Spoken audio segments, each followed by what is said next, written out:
So as a kid, I loved a lot of folk tales, and especially Aesop's Fables, which I think teach a lot of good lessons.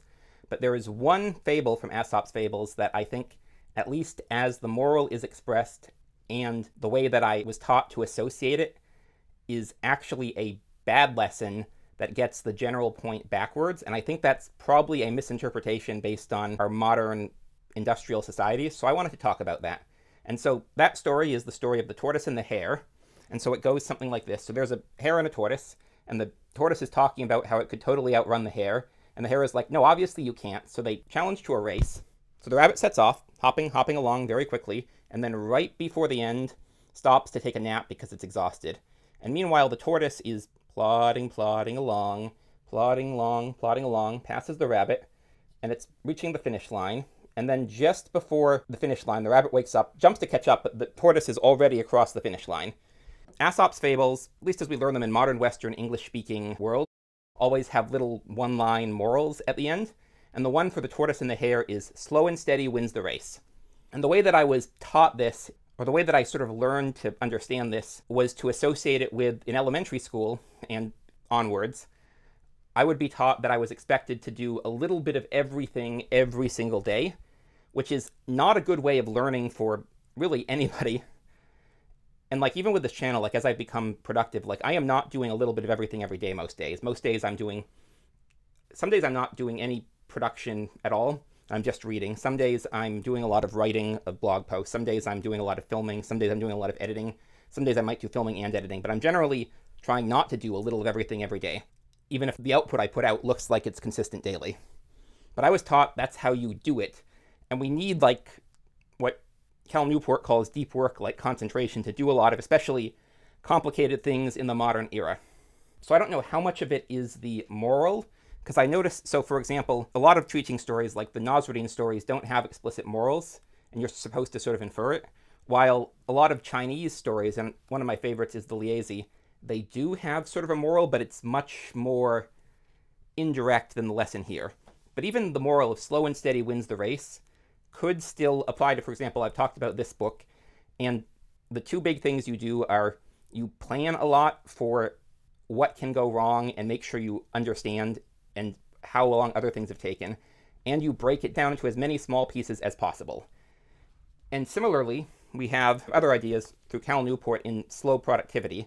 And so, like I talked about, the way that I ultimately became this productive on the channel was just doing things that were easy, but that was after I'd already built up the ability to do these things through deliberate practice. And I didn't know that's what I was doing because I didn't know what I was building were skills, because they aren't the credentialable skills that I was taught to value and pursue. But that ended up being, that's why I feel like an unfair advantage here, is I was doing things that most people in my position would not have done because there wasn't an obvious payoff, because it wouldn't get you those credentials.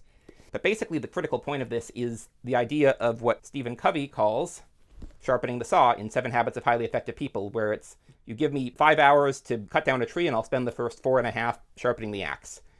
And again, I didn't know that was even what I was doing. I was sort of taught that's the wrong way to do things, and it's one of those cases where I got a bad lesson. Another thing is, so as someone who has ADHD, and this is true I think of everybody, but especially ADHD, I will either do things when I think of them immediately, or I will procrastinate until the last possible moment.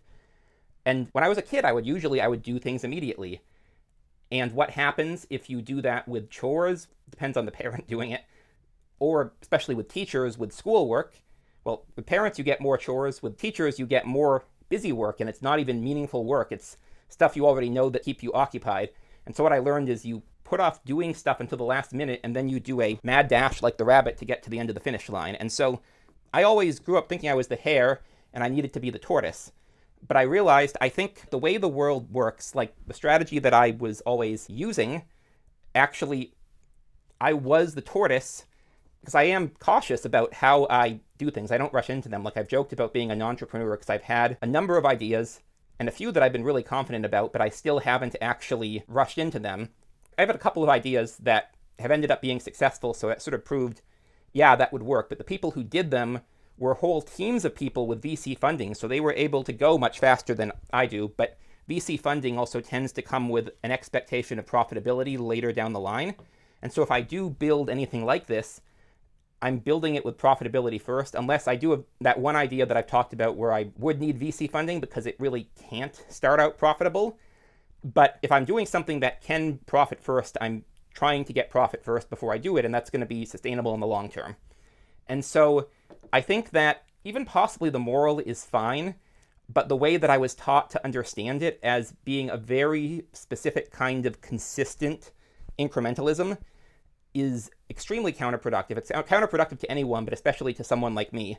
And I've had to actually realize, oh, I always grew up thinking I was the hare and feeling bad about it, when actually I've been the tortoise, and it's been hares kind of convincing me that I was the hare when I've been the tortoise all along. And so that is, like, if you look at my channel, you will see that I did 4 videos all of last year. Well, I made 5, but I released 4 of them. And now I'm putting out videos daily, and they're shorter videos, but that's still way more productive. And it's the same thing with my blog. And it's, again, because of little bets, but it's bets that depend on slow productivity, such that I am building up an unfair advantage doing things that other people in my position would not have done because it didn't have an obvious immediate payoff. So anyways, just wanted to talk about that. I think the lessons in here are great, and even possibly the moral is fine. Just the way I was taught it is wrong. But anyways, I'm Magpie. I didn't have any birds because I was worried that doing stuff with these figurines might freak them out. But anyways, thanks for watching, and I'll see y'all in the next one.